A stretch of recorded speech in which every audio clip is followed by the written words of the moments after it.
Vitajte pri prvom videu z dielne Toyota TV a ste na mieste, kde sa dozviete všetko dôležité zo sveta Toyoty a jej technológií. Toto je Denisa, a.k.a. Dede Višňovská. Z Toyota už si čo to prešla. Praví dedelne na nej jazdí. A toto je Dejvo, poznáte ho z Autogratisu a autám sa naozaj rozumie. Až na ten humor. Tak dík. Máš mobil? Ja som si ho nehala doma. Chalani, musíme to strihnúť. Počkajte, ja po ňoho hneď zbehnem, hej? Som hneď späť. Pauza. Sakryš, sorry.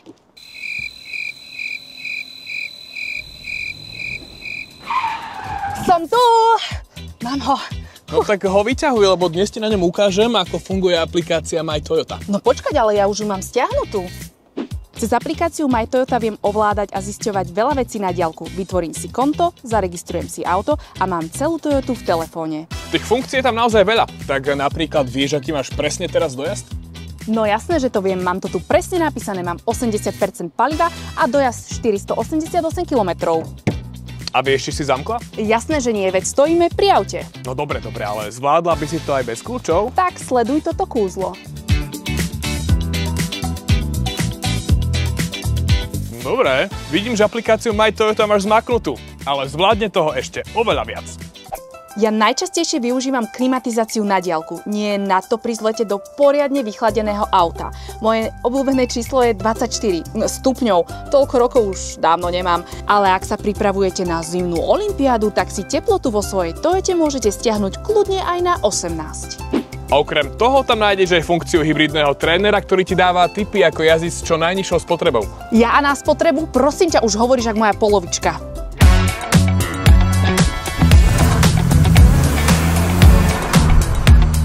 Počkaj, ďalej si tu pozrieš najazdené kilometre, spustíš na diaľku výstražné smerovky.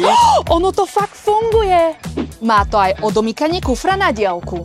Čau Dede, som tu pri aute, prosím ťa, odomkni mi kufor. No počkaj, ale ja som teraz v lese. Ale Dede, použij apku.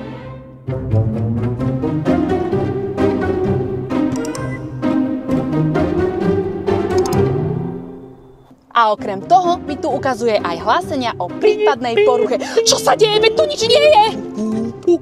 Ale vieš čo? Už som sa nahnevala. Dnes ideš domov peši za tieto tvoje srandičky.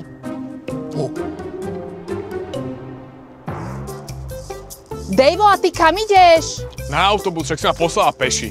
No, počkaj. Mám pre teba jednu výzvu. Zoberiem ťa iba pod podmienkou, ak nájdeš na tomto veľkom parkovisku moje auto. Vážne? Mhm. Ukáž mobil. No nech sa ti páči.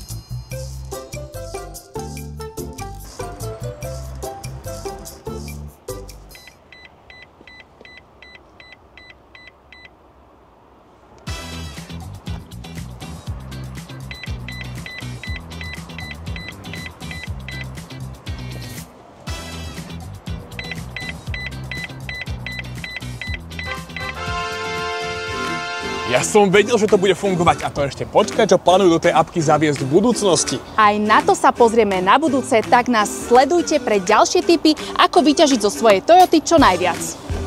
Vieš na tom vôbec jazdiť? To keď uvidíš, budeš čumiť. OK.